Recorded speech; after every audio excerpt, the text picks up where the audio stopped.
ইরানের আকাশ ইসরায়েলও ভেদ করতে পারবে না। মধ্যপ্রাচ্য যুদ্ধ, হুমকি আর পাল্টা হুমকির এই অঞ্চলে প্রতিদিনই নতুন কোন উত্তাপ যোগ হয়। ঠিক এমন সময় ইরান থেকে এলো এক গুরুত্বপূর্ণ বার্তা, যা অনেকের চক্ষু চড়ক গাছ করে দিয়েছে। ইরানের সশস্ত্র বাহিনীর প্রধান major general Abdur Rahim Musavi সরাসরি জানালেন, ইরানের আকাশ প্রতিরক্ষা ব্যবস্থা আগের যে কোনো সময়ের চেয়ে শক্তিশালী হয়েছে। তিনি সন্তুষ্ট, শুধু কথার কথা নয়, আত্মবিশ্বাসের সঙ্গে বলা কথা, কারণ এই উন্নতি দীর্ঘদিনের পরিশ্রমের ফল। 15 ডিসেম্বর তিনি ঘুরে যান খাতাম আল আম্বিয়া যৌথ বিমান প্রতিরক্ষা ঘাঁটি। সেখানে দাঁড়িয়ে বলেন, ইরানের বিমান প্রতিরক্ষা বাহিনী দায়িত্ব পালন করছে, দিনরাত এক করে তারা কাজ করছে। এই প্রচেষ্টাই ইরানের আকাশকে নিরাপদ রেখেছে। ইরানের দাবি, সাম্প্রতিক মাসগুলোতে তারা প্রতিরক্ষা ব্যবস্থায় 16 কলা পূর্ণ করেছে। প্রযুক্তি, প্রশিক্ষণ আর কৌশল সব দিক থেকেই এখানে কোনো কাঁচা হাতের কাজ হয়নি।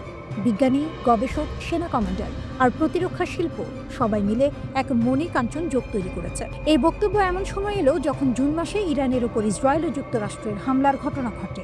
সেই সময় ইরানের আকাশ প্রতিরক্ষা বাহিনী ছিল একেবারে অন্ধের যষ্টি। তারা বহু হামলা প্রতিহত করেছে। যদিও এই লড়াইয়ে কয়েকজন প্রতিরক্ষা সদস্য শহীদ হন, অনেকে আহত হন, তবু ইরান পিছিয়ে যায়নি, কারণ ইরানের শক্তি ক্ষণস্থায়ী নয়। ইসরায়েল ও যুক্তরাষ্ট্র ভেবেছিল কয়েকটি হামলাতেই ইরান ঘাটের মরা হয়ে যাবে, কিন্তু বাস্তবতা তাদের জন্য গুড়ে বালি হয়ে দাঁড়ায়। ইরান দেখিয়ে দেয় তারা সহজে ভাঙে না। মুসাভি পরিষ্কার করে বলেন, বিমান প্রতিরক্ষা শক্তিশালী করা ইরানের অগ্রাধিকার। এটা দীর্ঘস্থায়ী পরিকল্পনা। সেনাবাহিনী ও ইসলামী বিপ্লবী গার্ড বাহিনী একসঙ্গে কাজ করছে। সবাই অন্ধ অনুকরণ করছে না, বরং নিজেদের কৌশল তৈরি করছে। একই দিনে ইরানের সেনাপ্রধান মেজর জেনারেল আমির হাতামি বলেন, ইরান এমন প্রযুক্তি তৈরি করছে যা শত্রুদের জন্য স্পষ্ট বার্তা। এই প্রযুক্তি কেবল প্রতিরক্ষা নয়, এটি ভীতি প্রদর্শনের শক্তি। তার ভাষায়, ইরানের প্রতিটি অর্জন সীমান্ত ছাড়িয়ে যায়। নিপীড়িত দেশগুলোর জন্য এটি আশার আলো। তিনি আরও বলেন, পশ্চিমা দেশগুলো চায় ইরানের স্বাধীনতা নষ্ট করতে, কিন্তু ইরান কোনো নিশ্চুপ বসে থাকবে না। তারা নিজেরাই হাল ধরেছে। গবেষকদের পথে বাধা সরানো হচ্ছে, যেন উন্নয়ন থেমে না যায়। ইরান জানে ইসরায়েলের সঙ্গে এই অহিনুকুল শত্রুতা নতুন নয়, কিন্তু সরাসরি যুদ্ধ নয়। ইরান চলে রয়ে শুয়ে, ধীরে, ঠান্ডা মাথায়, কিন্তু কার্যকরভাবে। যেখানে অন্যরা মেজাজ হারায়, সেখানে ইরান হিসাব কষে এগোয়। সব মিলিয়ে বলা যায়, ইরানের বিমান প্রতিরক্ষা আজ আর কোনো পরীক্ষামূলক প্রকল্প নয়। আর এই বাস্তবতাই মধ্যপ্রাচ্যের এই খণ্ড প্রলয়ে ইসরায়েলের জন্য এক বড় মাথা ব্যথা হয়ে দাঁড়িয়েছে।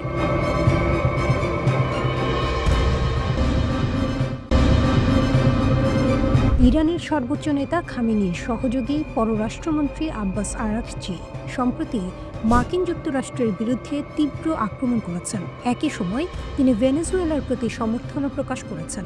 ইরান স্পষ্টভাবে জানিয়েছে, ক্যারিবিয়ান এলাকায় মার্কিন যুক্তরাষ্ট্র গুন্ডামি এবং আগ্রাসন চালাচ্ছে, এবং এটি মেনে নেওয়া হবে না। সর্বাত্মক যুদ্ধের সম্ভাবনায় ইরান কি ভেনেজুয়েলার রাষ্ট্রপতি নিকোলাস মাদুরোকে মার্কিন যুক্তরাষ্ট্রের বিরুদ্ধে লড়াই করতে সাহায্য করবে? এটি এখন আন্তর্জাতিক নজরের কেন্দ্রবিন্দু। ট্রাম্প প্রশাসনের সঙ্গে চলমান উত্তেজনার মধ্যে ইরান ভেনেজুয়েলার সমর্থনে দৃঢ় অবস্থান নিয়েছে। আরাগচি ভেনেজুয়েলার কর্মকর্তার সঙ্গে ফোনে কথা বলার সময় স্পষ্ট করে মার্কিন যুক্তরাষ্ট্রের বিরুদ্ধে নিন্দা জানিয়েছেন। তিনি বলেছেন, এই দেশের বিরুদ্ধে মার্কিন যুক্তরাষ্ট্রের শক্তি প্রয়োগের হুমকি মৌলিক নীতির লঙ্ঘনের স্পষ্ট উদাহরণ। আরাগচি বলেন, এটি আন্তর্জাতিক আইনের নিয়ম এবং জাতিসংঘের সনদ লঙ্ঘন করে। তিনি আন্তর্জাতিক সম্প্রদায়ের প্রতি আহ্বান জানিয়েছেন, আমেরিকার আগ্রাসী একতরফাবাদের বিরুদ্ধে জাতিসংঘের নীতি ও উদ্দেশ্য রক্ষা করতে। ইরান বলেছে, তারা অঞ্চল ও আন্তর্জাতিক আইন রক্ষায় দৃঢ়। আরাগচি ক্যারিবিয়ান এবং ল্যাটিন আমেরিকায় ইসরায়েলি সরকারের কার্যকলাপকেও উল্লেখ করেছেন। তিনি বলেছেন, ইসরায়েলের পদক্ষেপ শান্তি ও স্থিতিশীলতার জন্য বড় হুমকি, এবং এটি সমর্থনযোগ্য নয়। ইরান শুধু ভেনেজুয়েলাকে সমর্থন দিচ্ছে না, বরং এই অঞ্চলের শান্তি ও স্থিতিশীলতা রক্ষার জন্য কৌশলগত অবস্থান নিচ্ছে। মার্কিন বনাম ভেনেজুয়েলা। কয়েক দশক ধরে মার্কিন যুক্তরাষ্ট্র ক্যারিবিয়ান অঞ্চলে সবচেয়ে বড় সামরিক উপস্থিতি এবং শক্তি প্রয়োগ চালাচ্ছে। মার্কিন প্রশাসন ভেনেজুয়েলার রাষ্ট্রপতি নিকোলাস মাদুরোর বিরুদ্ধে নার্কো সন্ত্রাসবাদে জড়িত থাকার অভিযোগ তুলেছে। ট্রাম্প প্রশাসন মাদুরোর গ্রেপ্তারের জন্য $50 মিলিয়ন পুরস্কার ঘোষণা করেছে এবং 10টিরও বেশি মাদক বহনকারী নৌকা এর উপর হামলা চালিয়েছে। মাদুরো সাহস দেখিয়েছেন। তিনি তার অনুসারীদের আহ্বান জানিয়েছেন দেশের প্রতিটি ইঞ্চি রক্ষা করার জন্য প্রস্তুত থাকতে। ইরান এই সাহসকে সমর্থন দিচ্ছে এবং মার্কিন আগ্রাসনের মুখে ভেনেজুয়েলাকে দাঁড় করাচ্ছে। ইরানের এই কৌশল ও শক্তি দেখাচ্ছে যে তারা শুধু নিজস্ব অঞ্চলে নয়, বিশ্বজুড়ে প্রতিপক্ষের আগ্রাসন রোধে সক্রিয়। ইরানের রাজনৈতিক ও কৌশলগত শক্তি ভেনেজুয়েলা এবং অন্যান্য সহযোগী দেশকে নিরাপত্তা এবং সমর্থন দিচ্ছে। মার্কিন আগ্রাসন মোকাবিলায় ইরান প্রমাণ করছে তারা আন্তর্জাতিক ক্ষমতা এবং সামরিক কৌশলের মাধ্যমে সাহায্য করতে প্রস্তুত। এই উত্তেজনার মধ্যে ইরান স্পষ্ট বার্তা দিয়েছে তারা সাহসী, শক্তিশালী এবং আন্তর্জাতিক শান্তি রক্ষায় প্রতিশ্রুতিবদ্ধ। মার্কিন যুক্তরাষ্ট্র যতই চাপ দিক, ইরান এবং তার মিত্ররা স্থির অবস্থানে থাকবে।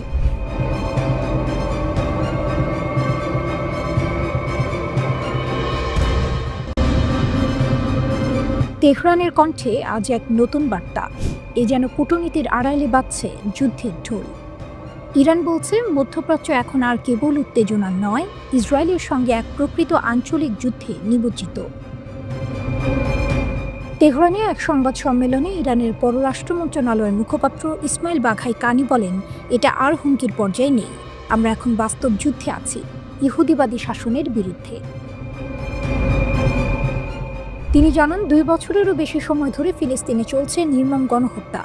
গাজা থেকে লেবানন, সিরিয়া থেকে ইয়েমেন, পুরো অঞ্চলেই ইসরায়েলের আগ্রাসন ছড়িয়ে পড়েছে। তার ভাষায় হুমকি মানে ভবিষ্যতের সম্ভাবনা, কিন্তু এই আগুন তো এখন জ্বলছে। আঞ্চলিক ঐক্যের বার্তা। বাঘাই বলেন, এখন সব দেশ বুঝতে পারছে এই অঞ্চলের প্রধান বিপদ ইসরায়েল, তাই নিরাপত্তা নিশ্চিত করতে পারস্পরিক বোঝাপড়া ও চুক্তি এখন সময়ের দাবি। তিনি বলেন, গাজায় যুদ্ধবিরতি বললেও হত্যাযজ্ঞ থামেনি। যুদ্ধবিরতি শুরু হওয়ার পরও 200 ফিলিস্তিনি নিহত, 600-রও বেশি আহত। তার অভিযোগ, যুদ্ধবিরতির গ্যারান্টাররাই এই হত্যার দায় এড়িয়ে যাচ্ছে। গণহত্যার অভিযোগ। বাঘাই জানান, গাজা অভিযানে এখন পর্যন্ত প্রায় 270 সাংবাদিক নিহত হয়েছেন, যা ইতিহাসে নজিরবিহীন। এটা যুদ্ধ নয়, এটা পূর্ণ মাত্রার গণহত্যা। তিনি বলেন, জাতিসংঘ ও পশ্চিমা শক্তির নিষ্ক্রিয়তার তীব্র সমালোচনা করে তিনি সতর্ক করেন, তাদের নীরবতা ইসরায়েলকে আরও বেপরোয়া করছে। যুক্তরাষ্ট্রের সঙ্গে আলোচনা নেই। মার্কিন যুক্তরাষ্ট্রের সঙ্গে আলোচনার বিষয়ে প্রশ্ন উঠলে বাঘাই স্পষ্টভাবে বলেন, ওমানের মাধ্যমে কোনো আনুষ্ঠানিক বার্তা পায়নি, কোনো আলোচনা শুরু হয়নি। তার অভিযোগ, মার্কিন যুক্তরাষ্ট্র কথায় শান্তির কথা বললেও কাজে আগ্রাসন চালাচ্ছে। জুন মাসে আমাদের দেশ মার্কিন ইসরায়েলে হামলার শিকার হয়েছে, বহু সেনা কর্মকর্তা ও বিজ্ঞানী নিহত। এই ক্ষত আমরা ভুলব না, তিনি বলেন। ইরানি মুখপাত্র আরও বলেন, আমরা যুক্তিসঙ্গত আলোচনায় বিশ্বাস করি, কিন্তু যুক্তরাষ্ট্র সে ভাষা বোঝে না। তিনি মার্কিন পরমাণু নীতি নিয়ে কটাক্ষ করে বলেন, ট্রাম্প বলেছেন আমেরিকার এমন অস্ত্র আছে যা 150 বার পৃথিবী ধ্বংস করতে পারে। এই শক্তি গর্বের নয়, বরং ভয়ঙ্কর। পশ্চিমা ভণ্ডামি নিয়ে ক্ষোভ। বাঘাই অভিযোগ করেন, পশ্চিমা শক্তিগুলো একদিকে ইরানের শান্তিপূর্ণ পরমাণু কর্মসূচিকে হুমকি বলে, অন্যদিকে নিজেরা অস্ত্র বিস্তারের চুক্তি লঙ্ঘন করে চলছে। তিনি বলেন, তাদের মুখে নীতি, হাতে আগুন। বিশ্ব রাজনীতির নতুন সমীকরণ। ইরান এখন কেবল প্রতিরোধের প্রতীক নয়, বরং এক নতুন আঞ্চলিক ভারসাম্যের কেন্দ্রবিন্দু। বাঘাই বলেন, আমরা দেখি সিরিয়া, সুদান, লিবিয়া, যেখানে যেখানে মার্কিন হস্তক্ষেপ হয়েছে সেখানেই ছড়িয়েছে বিশৃঙ্খলা। তার ভাষায়, মাদক বা সন্ত্রাস দমনের নামে সার্বভৌমত্ব লঙ্ঘনের অধিকার কারণে। শেষে তিনি সতর্ক করেন, যদি ন্যায় বিচার নীরব থাকে তাহলে অন্যায়েরই শাসন কায়েম হবে। তেহরানের বার্তা স্পষ্ট, ইরান আর প্রতিক্রিয়া জানাচ্ছে না, নেতৃত্ব নিচ্ছে। আর এই যুদ্ধে কথার চেয়ে দৃঢ় তাদের অবস্থান, আমরা থামব না।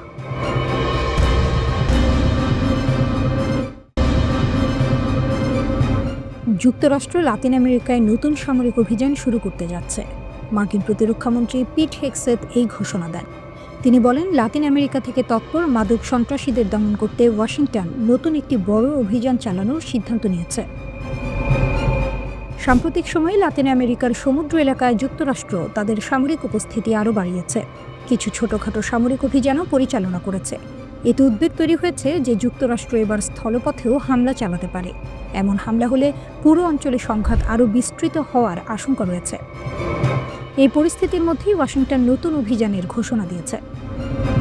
পিট হেগসেথ সামাজিক মাধ্যম এক্সে একটি পোস্ট দেন। তিনি লেখেন, আজ আমি অপারেশন সাউদার্ন স্পিয়ারের ঘোষণা দিচ্ছি। তার মতে, এই অভিযান যুক্তরাষ্ট্রকে সুরক্ষিত করবে। এটি দেশটির সীমান্ত থেকে মাদক সন্ত্রাসীদের নির্মূল করবে। এমন মাদক দেশটিতে ঢুকতে দেবে না যেগুলো আমেরিকানদের হত্যা করছে। তবে তিনি জানাননি অভিযানটি ঠিক কবে থেকে শুরু হবে। এই অভিযানের পুরো পরিসর কতটা হবে সেটিও পরিষ্কার করেননি। এমনকি সাম্প্রতিক সময়ে লাতিন আমেরিকার জলসীমায় যুক্তরাষ্ট্র যে অভিযানগুলো চালিয়েছে, নতুন অভিযানের সঙ্গে সেগুলোর কী পার্থক্য থাকবে এ ব্যাপারেও কোনো তথ্য দেননি। নতুন এই অভিযান সম্পর্কে জানতে এএফপি যোগাযোগ করেছিল পেন্টাগনের সঙ্গে, কিন্তু পেন্টাগনের মুখপাত্র প্রতিরক্ষামন্ত্রীর দেওয়া তথ্য ছাড়া আর কিছু বলতে চাননি। তবে সম্প্রতি সিবিএস এক প্রতিবেদন প্রকাশ করেছে। সেখানে বলা হয়, ভেনেজুয়েলায় নতুন অভিযানের বিস্তারিত মার্কিন সামরিক বাহিনীর জ্যেষ্ঠ কর্মকর্তারা প্রেসিডেন্ট ট্রাম্পকে জানিয়ে দিয়েছেন। প্রতিবেদনে বলা হয়েছে, পরিকল্পনার মধ্যে স্থলপথে হামলার বিষয়টিও রয়েছে। রয়টার্স 14 নভেম্বর এক সূত্রের বরাতে জানায়, ভেনেজুয়েলায় সামরিক অভিযান কিভাবে চালানো হতে পারে তা নিয়ে আলোচনা হয়েছে। ট্রাম্প প্রশাসনের জ্যেষ্ঠ কর্মকর্তারা 3 দফা বৈঠক করেন। সব বৈঠকই হয়েছে হোয়াইট হাউসে। তবে এসব বৈঠকে কী সিদ্ধান্ত হয়েছে তা বাইরে প্রকাশ করা হয়নি। উল্লেখযোগ্য বিষয় হলো, লাতিন আমেরিকায় অভিযান চালানোর জন্য যুক্তরাষ্ট্র ইতিমধ্যেই F-35 যুদ্ধ বিমান মোতায়েন করেছে, যুদ্ধ জাহাজ পাঠিয়েছে, পারমাণবিক শক্তিচালিত সাবমেরিনও ওই অঞ্চলে অবস্থান করছে। সেখানে যুক্ত করা হয়েছে বিমানবাহী রণতরী জেরাল্ড ফোর্ড। এই বিশাল রণতরীতে রয়েছে প্রায় 5,000 মার্কিন সেনা, আছে 75টি যুদ্ধ বিমানও। মাদক চোরাচালানকারীদের বিরুদ্ধে ক্যারিবীয় সাগর ও প্রশান্ত মহাসাগরের পূর্ব দিক থেকে সামরিক অভিযান চালাচ্ছে ট্রাম্প প্রশাসন। গত সেপ্টেম্বরের শুরু থেকে আন্তর্জাতিক জলসীমায় 20টি নৌযানে মার্কিন নৌবাহিনী ও বিমান বাহিনী হামলা চালিয়েছে। এই হামলাগুলোতে 76 জন নিহত হয়েছেন।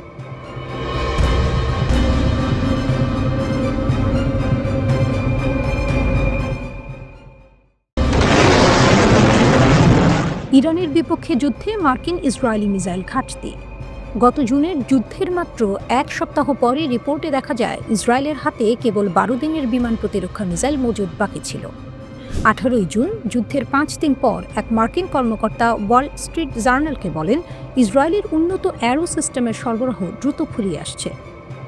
মার্কিন যুক্তরাষ্ট্র বা ইসরায়েল কেউই সারাদিন বসে থেকে মিসাইল প্রতিহত করতে পারে না, বলেন টম কারাকো, মিসাইল ডিফেন্স প্রজেক্টের পরিচালক। ইসরায়েলও তাদের মিত্রদের এখন দ্রুত ব্যবস্থা নিতে হবে, কারণ সময় নেই। তিনি আরও বলেন, প্রতিরোধ ব্যবস্থা ইতিমধ্যে চাপে আছে। খুব শিগগিরই হয়তো তাদের সিদ্ধান্ত নিতে হবে কোন মিসাইল প্রতিহত করবে আর কোনটা নয়। এ সময় মার্কিন থার্ড সিস্টেমের অপারেটররাও 12 দিনের যুদ্ধে প্রায় 150টি মিসাইল নিক্ষেপ করে ইরানি ব্যালিস্টিক মিসাইল প্রতিহত করতে। এটি যুক্তরাষ্ট্রের মোট থার্ড মিসাইল মজুদের প্রায় 1/4, যা তাদের মজুদের গভীর সীমাবদ্ধতা প্রকাশ করে। প্রতিবেদনে বলা হয়, যদিও মার্কিন প্রতিরক্ষা ব্যবস্থা হাজারো জীবন বাঁচিয়েছে, এই যুদ্ধ যুক্তরাষ্ট্রের মজুদে ভয়াবহ ঘাটতি তৈরি করেছে। প্রতিবেদনটি আরও জানায়, দীর্ঘ যুদ্ধ চললে যুক্তরাষ্ট্র ও ইসরায়েলকে হয়তো অন্য দেশগুলোর জন্য বরাদ্দ ইন্টারসেপ্টর মিসাইল সরিয়ে আনতে হতো, অথবা কিছু শত্রু মিসাইলকে ইচ্ছাকৃতভাবে ভেদ করতে দিতে হতো। একজন মার্কিন কর্মকর্তা জানান, চাহিদা এত বেশি ছিল যে এক পর্যায়ে পেন্টাগন সৌদি আরবের জন্য কেনা কিছু ইন্টারসেপ্টর ইসরায়েলে পাঠানোর পরিকল্পনা করেছিল। এত দ্রুত ফুরিয়ে আসা মিসাইল মজুদি ইরান ও ইসরায়েলকে 12 দিনের মধ্যেই যুদ্ধবিরতিতে রাজি হতে বাধ্য করে। যুক্তরাষ্ট্র ও ইসরায়েলের নতুন প্রস্তুতি। ইরানের মতো একটি নিষেধাজ্ঞাগ্রস্ত দেশের সঙ্গে মাত্র 12 দিনের যুদ্ধেই যুক্তরাষ্ট্র ও ইসরায়েলের প্রতিরক্ষা মজুদে ফাঁক ধরা পড়ায় দুই দেশই এখন বিমান প্রতিরক্ষা মিসাইল উৎপাদন বাড়ানোর সিদ্ধান্ত নিয়েছে। যুক্তরাষ্ট্র প্রতিষ্ঠা করেছে মিউনিশনস এক্সিলারেশন কাউন্সিল, যা প্রতিরক্ষা মিসাইল উৎপাদন দ্রুততর করতে কাজ করছে। অন্যদিকে ইসরায়েল প্রতিরক্ষা মন্ত্রণালয় জুলাইয়ে জানায়, প্রতিরক্ষা মন্ত্রণালয়ের মহাপরিচালক মেজর জেনারেল অবসরপ্রাপ্ত আমির বারাম ইসরায়েল এয়ারোস্পেস ইন্ডাস্ট্রিজের সঙ্গে একটি চুক্তি স্বাক্ষর করেছেন, যাতে অ্যারো ইন্টারসেপ্টর মিসাইলের ধারাবাহিক উৎপাদন দ্রুত বাড়ানো যায়। বারাম বলেন, অ্যারো ও অন্যান্য গুরুত্বপূর্ণ সিস্টেমের উৎপাদন হার বাড়ানো আমাদের কৌশলগত পরিকল্পনার অংশ, যাতে আমরা ভবিষ্যৎ যুদ্ধের জন্য প্রস্তুত থাকতে পারি। নতুন প্রতিরক্ষা ব্যবস্থা ও ভবিষ্যতের যুদ্ধ। ইসরায়েল এখন নতুন প্রজন্মের প্রতিরক্ষা ব্যবস্থা সংযোজন করছে, যেমন অ্যারো 4, যা অ্যারো 2 এর জায়গা নেবে, স্কাইসনিক, যা হাইপারসনিক মিসাইল প্রতিহত করতে তৈরি করা হচ্ছে। 2023 সালের জুনে Rafael advanced defence system Skysonic interceptor উন্মোচন করে। এটি জটিল কৌশলী গতিবিধির হাইপারসনিক মিসাইল প্রতিরোধে সক্ষম প্রথম ব্যবস্থা। রাফায়েলের তথ্য অনুযায়ী স্কাইসনিক অতুলনীয় গতিশীলতা ও গতি নিয়ে তৈরি, যা এমন হাইপারসনিক হুমকি প্রতিহত করতে পারে যেগুলো বর্তমান প্রতিরক্ষা ব্যবস্থার নাগালের বাইরে। উল্লেখযোগ্যভাবে ইরান দাবি করছে যে তাদের কাছেও হাইপারসনিক মিসাইল আছে, যেমন ফাত্তা-1 ও ফাত্তা-2। স্পষ্টতই ইরান ও ইসরায়েল উভয় দেশই এখন পরবর্তী সংঘাতের জন্য নিজেদের অস্ত্রভাণ্ডার পুনর্গঠন করছে। আরেকটি যুদ্ধ যেন সময়ের অপেক্ষা। কবে শুরু হবে তা এখন নির্ভর করছে তেহরানের পারমাণবিক কর্মসূচির গতির ওপর।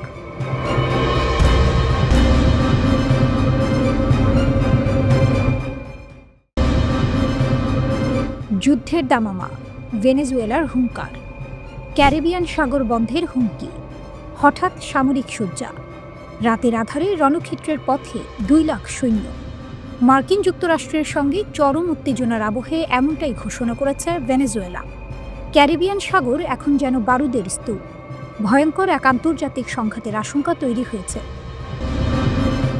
ভেনেজুয়েলার সরকার বলেছে, যুক্তরাষ্ট্রের যে কোনো ধরনের আগ্রাসন বা সামরিক হামলা ঠেকাতে তারা তাদের সশস্ত্র বাহিনীকে প্রস্তুত রাখছে।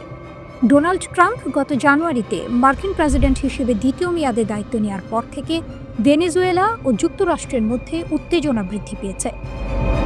যুক্তরাষ্ট্রের প্রতিরক্ষা দপ্তর পেন্টাগন নিশ্চিত করেছে, জেরাল্ড আর ফোর্ড নামের বিমানবাহী রণতরীটি ক্যারিবীয় সাগরে পৌঁছেছে। এতে যুদ্ধ বিমান ছাড়াও অন্তত 4000 নাবিক রয়েছেন। যুক্তরাষ্ট্র সরকার প্রশিক্ষণ মহড়া ও অন্যান্য সামরিক কার্যক্রমের কথা বলে ক্যারিবীয় সাগরের কাছাকাছি এলাকাগুলোয় সেনা উপস্থিতি বৃদ্ধি করেছে। এসব অঞ্চলের মধ্যে রয়েছে Puerto Rico, El Salvador, Panama এবং ট্রিনিদাদ ও টোবাগো। ভেনেজুয়েলার প্রতিরক্ষামন্ত্রী ভ্লাদিমির পেড্রিনো লোপেজ জাতির উদ্দেশ্যে এক কঠোর বার্তা দিয়েছেন। তিনি ঘোষণা করেছেন, স্বাধীনতা পরিকল্পনা এর অধীনে এই সামরিক মহড়া শুরু হয়েছে। এটি কেবল রুটিন মহড়া নয়, এবার উল্লেখযোগ্যভাবে স্তর বৃদ্ধি করা হচ্ছে।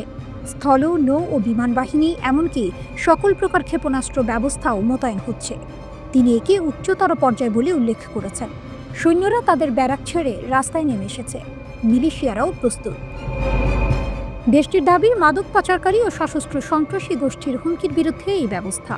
কিন্তু আসল লক্ষ্য যে মার্কিন যুক্তরাষ্ট্রের আগ্রাসন, তা কারোরই বুঝতে বাকি নেই। ক্যারিবিয়ান সাগর হবে বন্ধ, মন্ত্রীর কথায় স্পষ্ট হুমকি। পেড্রিনো লোপেজ সরাসরি সতর্ক করেছেন, আমেরিকা চেষ্টা করলে ক্যারিবীয় সাগর বন্ধ করে দেওয়া হবে। এটি কেবল একটি হুমকি নয়, এটি হলো আঞ্চলিক ক্ষমতার ভারসাম্য বদলে দেওয়ার এক বজ্রধ্বনির মতো বার্তা।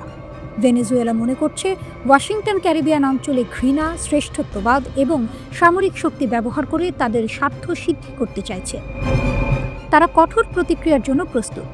90% মানুষের সমর্থন, মাদুরো সরকারের দাবি, দেশের জনগণ তাদের পাশে। প্রতিরক্ষামন্ত্রী জোর দিয়ে বলেছেন, ভেনেজুয়েলার বিরুদ্ধে যে কোনো আগ্রাসনের বিরুদ্ধে 90%-এরও বেশি মানুষের স্পষ্ট প্রত্যাখ্যান আছে।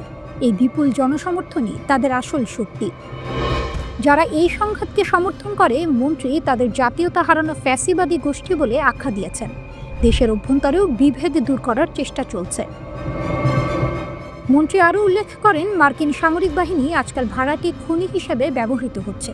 ক্যারিবিয়ান অঞ্চলে তারা অরক্ষিত মানুষকে হত্যা করছে, যা আন্তর্জাতিকভাবে প্রত্যাখ্যানের মুখোমুখি হয়েছে। ভেনেজুয়েলা এই অবৈধ পদক্ষেপের বিরুদ্ধে লড়াই করতে বদ্ধপরিকর। ভেনেজুয়েলার সশস্ত্র বাহিনী মাদুরোর প্রতি সমর্থন জানিয়েছে, বলেছে তারা যুক্তরাষ্ট্রের যে কোনো হামলার বিরুদ্ধে প্রতিরোধ গড়ে তুলবে। তবে বার্তা সংস্থা রয়টার্সের প্রতিবেদনে বলা হয়েছে, ভেনেজুয়েলা সরকার সশস্ত্র বাহিনীর সদস্যদের জন্য পর্যাপ্ত খাবার ও সরঞ্জাম সরবরাহে হিমশিম খাচ্ছে।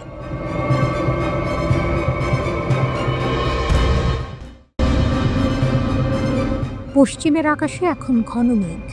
পারস্য উপসাগরীয় দেশটির এক সামরিক নেতার ঘোষণা যেন সেই মেঘে বিদ্যুতের ঝলকানি। ইরানের মাটি এখন সম্পূর্ণ নিরাপদ। হঠাৎ এই আত্মবিশ্বাসী সুর কেন? একে কেবলই রণহুঙ্কার, নাকি যুদ্ধবিরতির আড়ালে তেহরান পৌঁছে গেছে এক নতুন অস্পৃশ্য সামরিক উচ্চতায়? আন্তর্জাতিক বিশ্লেষকদের কপালে তাই এখন স্পষ্ট ভাঁজ। কারণ এ হলো সেই দেশের বার্তা যার ভাণ্ডারে লুকিয়ে আছে 60% পর্যন্ত বিশুদ্ধ ইউরেনিয়ামের বিশাল মজুদ। সামরিক উচ্চতার এক নতুন দিগন্ত। ইসলামিক রেভলিউশনারি গার্ড কর্পসের IRGC এর মুখপাত্র জেনারেল আলী মোহাম্মদ নাইনির বক্তব্য শুধু সতর্কবার্তা নয়, তিনি দ্বিধাহীনভাবে ঘোষণা করলেন, আমাদের দেশ সামরিকভাবে আরও প্রস্তুত এবং শত্রুদের বিরুদ্ধে কঠোর প্রতিরোধ গড়ে তুলেছে। Islamic Revolutionary Guard Corps IRGC এর মুখপাত্র জেনারেল আলী মোহাম্মদ নাইনির বক্তব্য শুধু সতর্কবার্তা নয়, তিনি দ্বিধাহীনভাবে ঘোষণা করলেন, আমাদের দেশ সামরিকভাবে আরও প্রস্তুত এবং শত্রুদের বিরুদ্ধে কঠোর প্রতিরোধ গড়ে তুলেছে। তার সাফ কথা, ইরানের বিরুদ্ধে কোনো আগ্রাসন ঘটলে শত্রুপক্ষকে আরও কঠিন পরাজয় বরণ করতে হবে। তার এই বক্তব্যকে সাধারণ হুমকি বলে উড়িয়ে দেওয়া কঠিন। কেন? কারণ এর কিছুদিন আগেই পারস্য উপসাগরীয় দেশটি ঘোষণা করেছে তারা নাকি আগের চেয়েও শক্তিশালী পারমাণবিক স্থাপনা তৈরি করেছে। জেনারেল নাইনি মনে করিয়ে দিয়েছেন, গত জুনে ইসরায়েল ও যুক্তরাষ্ট্রের নেতৃত্বে ইরানের ওপর চাপিয়ে দেয়া 12 দিনের যুদ্ধ ছিল একটি ষড়যন্ত্র, আর সেই যুদ্ধেই নাকি ন্যাটো ও সেন্টকম এর বিরুদ্ধে একা দাঁড়িয়েও ইরান শত্রুদের ভয়াবহ পরাজয় বরণ করতে বাধ্য করেছিল। যে দেশের কাছে 100 কেজিরও বেশি 60% পর্যন্ত বিশুদ্ধ ইউরেনিয়াম মজুত রয়েছে, তাদের এমন ঘোষণা স্বাভাবিকভাবেই বিশ্বজুড়ে উদ্বেগ সৃষ্টি করে। পারমাণবিক বোমা তৈরির জন্য সাধারণত 90% সমৃদ্ধ ইউরেনিয়ামের প্রয়োজন হয়, কিন্তু 60% ইউরেনিয়াম মজুত থাকা মানেই তেহরান সেই লক্ষ্যের একেবারে দোরগোড়ায়। বহু বিশেষজ্ঞের মতে ইরানের মাটির গভীরে তৈরি ফর্দর মতো সুরক্ষিত পারমাণবিক স্থাপনাগুলো ধ্বংস করা কার্যত অসম্ভব। এই ভূগর্ভস্থ প্রতিরক্ষা ব্যবস্থার কারণেই ইরানের দাবি তাদের ভূমি এখন নিরাপদ।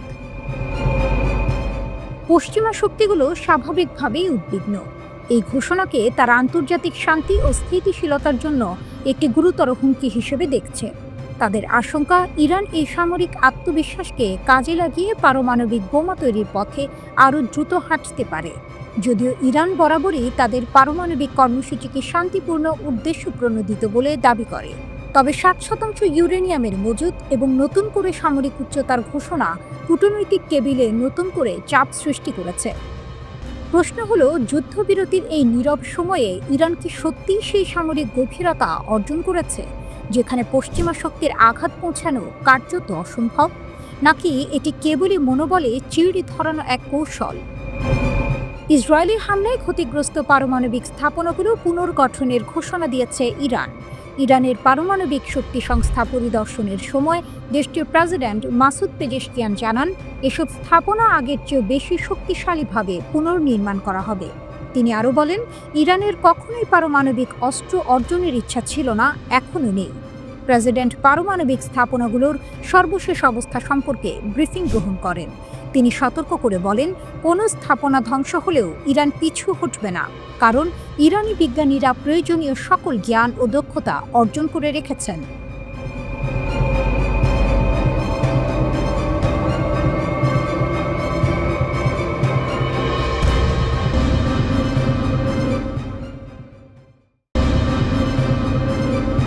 শুধুমাত্র সময়ের ব্যাপার, আবারও কি জ্বলে উঠছে ইরান ইসরায়েল যুদ্ধের আগুন? মধ্যপ্রাচ্যের আকাশ আবারও ভারী, বাতাসে যুদ্ধের গন্ধ।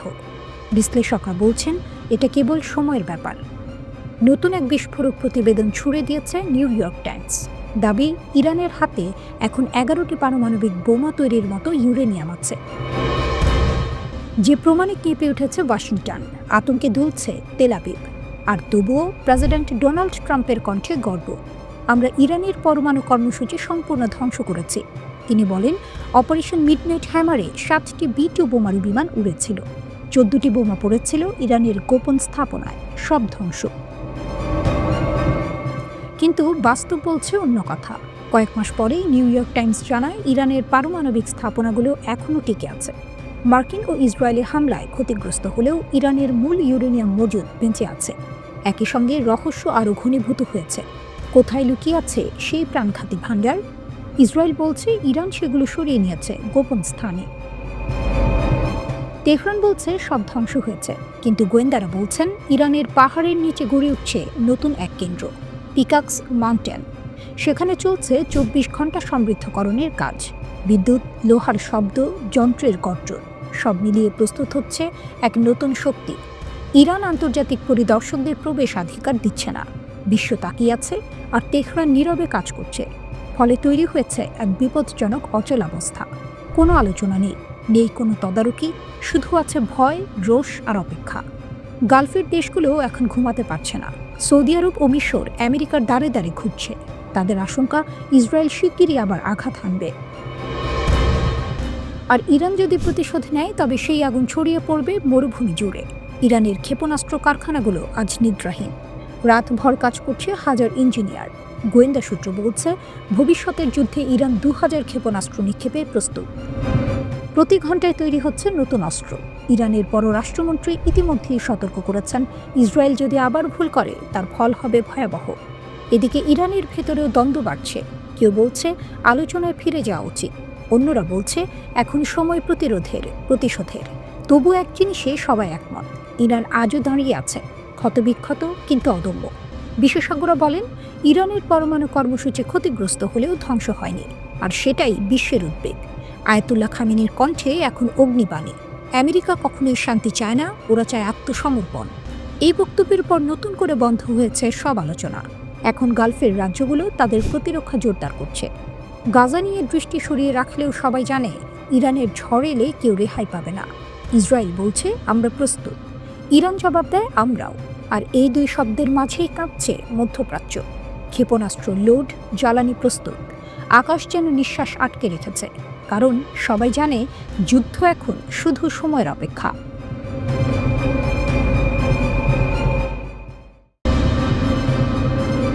যুদ্ধের দামামা, ইসরায়েলি সেনা শিবিরে বিরাট ক্ষয়ক্ষতি। হিজবুল্লার ঘাঁটিতে 40টি ক্ষেপণাস্ত্র, লেবানন সীমান্তে মহাপ্রলয় আসন্ন। লেবাননের প্রতিরোধ আন্দোলন হিজবুল্লার বিরুদ্ধে একটি সর্বাত্মক যুদ্ধের আশঙ্কা যত বাড়ছে, ততই ইসরায়েলি সামরিক ঘাঁটির ভেতরের সংকট প্রকাশ্যে আসছে। নতুন করে যুদ্ধ শুরু হওয়ার আশঙ্কায় ইসরায়েলি সেনাবাহিনীতে দেখা দিয়েছে তীব্র ক্ষয়ক্ষতি ও সেনা ঘাটতি। অন্যদিকে লেবাননের মাটিতে ইসরায়েলের চাপিয়ে দেয়া এক চরম দাবি প্রত্যাখ্যান হওয়ার পরপরই সীমান্তে শুরু হয়েছে বিমান হামলার মহড়া। ইসরায়েলি সেনা শিবিরে 12,000 সৈন্যের ঘাটতি। YNET নিউজ জানিয়েছে, ইসরায়েলি সামরিক বাহিনী তাদের পদমর্যাদার এই ঘাটতি মোকাবিলায় মরিয়া হয়ে উঠেছে। তারা জরুরি ভিত্তিতে 12,000 সৈন্য নিয়োগের পরিকল্পনা করছে, যার মধ্যে সম্মুখ সমরের জন্য প্রস্তুত 7,000 যুদ্ধ ইউনিট সৈন্য অন্তর্ভুক্ত। ইসরায়েলি সেনাবাহিনীর একজন জ্যেষ্ঠ কর্মকর্তা সতর্ক করেছেন যে 2027 সালের মধ্যে এই কর্মী সংখ্যা আরও উল্লেখযোগ্যভাবে হ্রাস পাবে। তিনি আরও জানান, সামরিক বাহিনীকে এখন দীর্ঘমেয়াদের পরিষেবা এবং সংরক্ষিত দায়িত্বের বিশাল বৃদ্ধির জন্য প্রস্তুত থাকতে হবে। এই তথ্য স্পষ্ট করে দিল যে তেল আবিব হিজবুল্লাহর সাথে শুধু একটি ছোটখাটো সংঘাত নয়, বরং একটি দীর্ঘ ও তীব্র আঞ্চলিক যুদ্ধের জন্য মানসিকভাবে প্রস্তুত হচ্ছে, যদিও তাদের অভ্যন্তরে তীব্র মানব সম্পদ সংকট রয়েছে। লেবাননের না, ইসরায়েলের চাপে পিছু হটতে নারাজ বৈরুত। পরিস্থিতি আরও উত্তপ্ত হয় যখন ইসরায়েল লেবাননের সেনাবাহিনীর ওপর চাপ সৃষ্টি করে যে তারা যেন দক্ষিণ লেবাননে হিজবুল্লাহর অস্ত্রের জন্য বাড়ি বাড়ি অভিযান চালায়। তবে রয়টার্স জানিয়েছে যে লেবাননের কর্মকর্তারা এই অনুরোধটি দৃঢ়ভাবে প্রত্যাখ্যান করেছেন। তাদের বক্তব্য, এই ধরনের অভিযান বেসামরিক স্থিতিশীলতার জন্য মারাত্মক ঝুঁকি তৈরি করবে। লেবাননের অভ্যন্তরীণ সূত্র সতর্ক করে বলেছে, ইসরায়েলের এই দাবি মানা হলে এটি দেশের ভেতরে ব্যাপক অস্থিরতা সৃষ্টি করবে। মার্কিন যুক্তরাষ্ট্র, ফ্রান্স এবং ইউনিফিল্ড চ্যানেলের মধ্যস্থতাকারীদের মাধ্যমে চাপানো এই দাবি লেবানন কর্তৃক প্রত্যাখ্যাত হওয়ার পরপরই সীমান্তে যেন বারুদের স্তূপের আগুন লেগে যায়। হিজবুল্লাহর শক্তির প্রদর্শন, আকাশ থেকে ক্ষেপণাস্ত্রের বর্ষণ। লেবাননের এই বিদ্রোহের পর দক্ষিণ ও পূর্ব লেবানন জুড়ে ইসরায়েলি বিমান হামলা তীব্রতর হয়। লেবাননের সরকারি সংবাদ সংস্থা NNA জানিয়েছে, ইসরায়েল প্রায় 20টি বিমান হামলা চালিয়েছে এবং 40টি আকাশ থেকে ভূমিতে নিক্ষেপযোগ্য ক্ষেপণাস্ত্র নিক্ষেপ করেছে।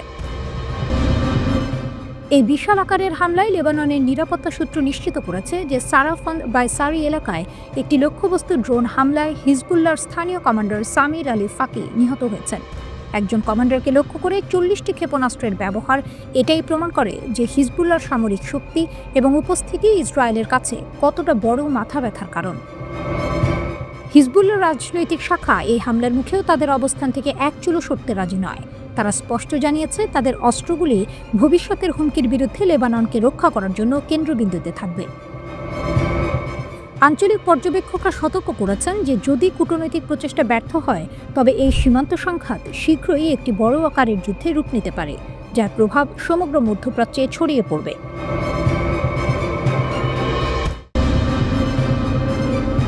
আবারও অগ্নিশিখার মতো জ্বলে উঠেছে তেহরান।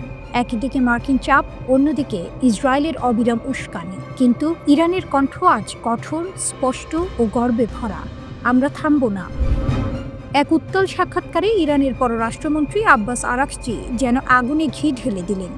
তিনি আল জাজিরাকে বলেন, আমরা কোনো চাপের কাছে নতি স্বীকার করব না। ইউরেনিয়াম সমৃদ্ধকরণ থামবে না। যুদ্ধেও যা অর্জিত হয়নি, আলোচনায় তা সম্ভব নয়। এই ঘোষণার সঙ্গে সঙ্গে যেন নতুন করে দাউ দাউ করে উঠল ইরানের প্রতিরোধের ইতিহাস। যে দেশ বহুবার নিষেধাজ্ঞায় শ্বাসরুদ্ধ হয়েছে, যে জাতি বছরের পর বছর হামলার মুখে থেকেও মাথা নিচু করেনি, তারা আবারও মনে করিয়ে দিল ইরানের প্রযুক্তি ধ্বংস করা যায় না, দমিয়ে রাখা যায় না। আরাকচি আরও এক ধাপ এগিয়ে বলেন, কিছু পারমাণবিক উপাদান ধ্বংসস্তূপের নিচে চাপা পড়েছে, কিন্তু প্রযুক্তি অক্ষত। জ্ঞানকে কেউ মাটির নিচে পুঁতে রাখতে পারে না। এই বাক্যে যেন প্রতিধ্বনিত হলো ইরানের সেই আত্মবিশ্বাস যা কোনো যুদ্ধেই ভাঙেনি। জুন মাসের সেই ভয়াবহ 12 দিনের যুদ্ধে ইসরায়েল ও মার্কিন যুক্তরাষ্ট্র একযোগে হামলা চালিয়েছিল ইরানের পারমাণবিক স্থাপনাগুলিতে। তারা ভেবেছিল এই হামলায় ইরানের কর্মসূচি শেষ হয়ে যাবে, কিন্তু বাস্তবটা উল্টো। ইরান জানিয়ে দিল তাদের পারমাণবিক কর্মসূচি আগের চেয়েও শক্তিশালীভাবে ফিরে আসছে। আরাকচি উপহাস করে বলেন, তারা ভেবেছিল আমরা থেমে যাব, কিন্তু আমরা আরও দ্রুত এগোচ্ছি। এই মন্তব্য যেন সরাসরি ইসরায়েল ও ওয়াশিংটনের মুখে চপেটাঘাত। ইরান বলছে তাদের বৈজ্ঞানিক মেধা, প্রযুক্তিগত সক্ষমতা এবং জাতীয় সংকল্প সবই অক্ষত রয়েছে। তাদের বার্তা স্পষ্ট, আমরা শান্তি চাই, কিন্তু যদি কেউ আঘাত করে উত্তর দেব আগুনে। তবে এখানেই শেষ নয়। মার্কিন প্রশাসন যখন নতুন করে আলোচনার প্রস্তাব দেয়, তখন আরাকচি সেই প্রস্তাবে কাঁটা বসান। তিনি বলেন, আমরা আলোচনায় বসতে পারি, কিন্তু কোনো অসম্ভব শর্ত আমরা মেনে নেব না। আমাদের ক্ষেপণাস্ত্র কর্মসূচি নিয়ে আলোচনা নয়, তাহলে সেটা হবে আত্মসমর্পণ। এই মন্তব্যে প্রকাশ পেল ইরানের কৌশলগত দৃঢ়তা।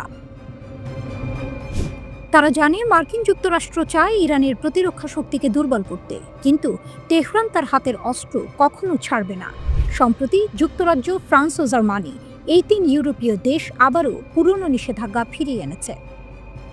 কিন্তু তাতে ইরানের অবস্থান বদলায়নি। তেহরান বলছে তাদের পারমাণবিক কর্মসূচি সম্পূর্ণ বেসামরিক, বিদ্যুৎ উৎপাদন ও বৈজ্ঞানিক গবেষণার জন্য। তাদের কোনো পারমাণবিক বোমা তৈরির পরিকল্পনা নেই। তবুও পশ্চিম দুনিয়া যেন এই কথা বিশ্বাস করতে চায় না। আর সেখানেই ইরানের বার্তা, বিশ্বাস না করলে শক্তি দিয়েই বোঝাবো। আজ ইরান কেবল এক দেশ নয়, এক প্রতীক, প্রতিরোধের, আত্মসম্মানের আর এক অপরাজেয় আত্মার প্রতীক। যুদ্ধ, নিষেধাজ্ঞা, হত্যা চেষ্টা কিছুই থামাতে পারেনি এই জাতিকে। তারা আবারও ঘোষণা করেছে, চাপ নয়, প্রতিরোধই আমাদের উত্তর।